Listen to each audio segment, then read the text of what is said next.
अस्सलाम वालेकुम एवरीवन। तो पिछली वीडियो में मैंने आप लोगों को एक ओवरव्यू दिया था हेमराइड्स के बारे में और उसकी कंजर्वेटिव मैनेजमेंट के बारे में भी बताया था। इस वीडियो में हम डिटेल से डिस्कस करेंगे कि हमारे पास एडवांस ऑप्शन कौन से हैं। अगर कंजर्वेटिव मैनेजमेंट से किसी का ठीक ना हो तो फिर वो उनके पास और कौन से ऑप्शन अवेलेबल होते हैं। ठीक है, तो एक दफ़ा तो मैं कंजर्वेटिव रिवाइज कर देता हूँ आप लोगों के साथ कि कंजर्वेटिव में हम ये करते हैं कि हम हाई फाइबर डाइट रिकमेंड कर देते हैं। हम पेशेंट को कहते हैं कि ज़्यादा से ज़्यादा पानी पीना है। ठीक है, हम उसको इंसेट दे देते हैं, जो भी दर्द की दवाई हो वो दे देते हैं।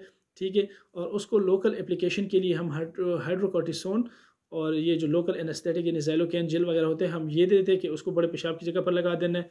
ठीक है, इसके अलावा हम उसको एक और रिकमेंड कर देते हैं जिसको हम सिट्स बात कहते हैं। सिट्स बात में ये होता है कि हम उसको कहते हैं कि आपने पानी गर्म करना है और उसमें आपने नमक डालना है और उसके साथ एप्सम साल्ट को डालना है। ये दोनों डालने हैं, पानी को गर्म करना है, उबालना है, फिर उसके बाद नीम गर्म कर देना है। जब नीम गर्म हो जाए पानी तो फिर उसमें बैठना है और ऐसे बैठना है कि जो बड़े पेशाब की जगह है वो पानी के अंदर आ जाए। ठीक है, 15 से 20 मिनट तक उस पानी में बैठना है और दिन में 2 से 3 मरतबा ये प्रैक्टिस आपने करनी है। ठीक है, तो इन कंजर्वेटिव मैयर से एक हफ्ते के अंदर अंदर बंदा ठीक हो जाता है, उसके बवासीर का मसला ख़त्म हो जाता है। अगर खुदा न खास्ता किसी का इन से हल ना हो, मतलब उसने ये सब कुछ कर दिया लेकिन उसका मसला हल नहीं हुआ, तो फिर उसके पास कौन से ऑप्शन अवेलेबल है, मतलब उसका आगे का इलाज कैसे हो सकता है। फिर हमारे पास दो ही ऑप्शन अवेलेबल है, एक को हम कहते हैं सर्जिकल, दूसरा होता है नॉन सर्जिकल। ठीक है, तो नॉन सर्जिकल में हमारे पास एक रबर बैंड लाइगेशन होता है।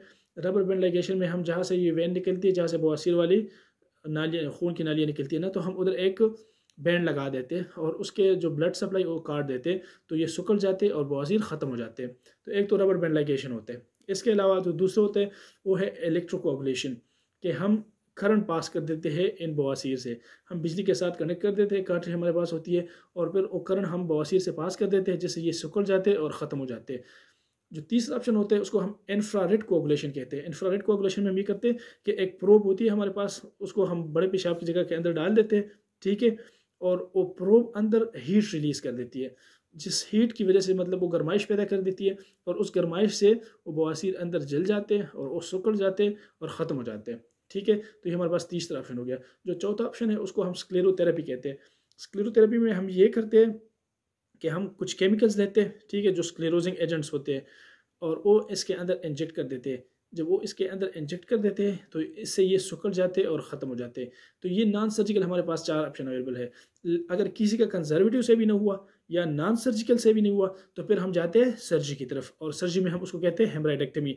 हम बंदे को नशा दे देते हैं, ठीक है, और अंदर जहाँ पर भी हेमराइड्स बड़े हो गए हो तो उनको हम सर्जिकल मतलब ऑपरेशन के थ्रू फिर रिमूव कर देते हैं।